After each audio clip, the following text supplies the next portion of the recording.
Құраны кәрімде адамның алғашқы жаратылысына қатысты аяттарды оқитын болсақ, Алла тағала адамды жаратам деген кезде періштелер Алла тағалаға мынадай сұрақ қояды. Жер бетінде бұзғыншылық шығаратын, қан төгетін адамды жаратасың ба дейді. Мә юфсиду фиха ва ясфику дима.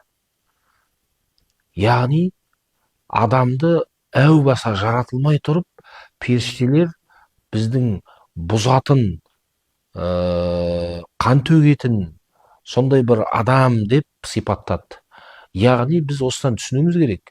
Біздің жаратылыс мақсатымыз құру, жасау, өркендету, дамыту, жер бетінде Алланың қойған заңдылықтарын меңгеріп, игеріп, соны жаратылыстың игілігіне жұмсау. Демек, бұзбау. Сол үшін де Құранда көп аят келеді. Жер бетінде бүлік шығармаңыздар, бұзбаңыздар. Пайғамбар саллаллаху алейхи вассалам не дейді?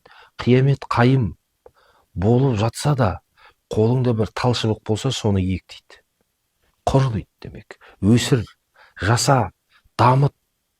Исламның ерекшелігі осыда. Сондықтан бұзу, қирату, жасамау ол біздің негізгі жаратылыс миссиямыз емес.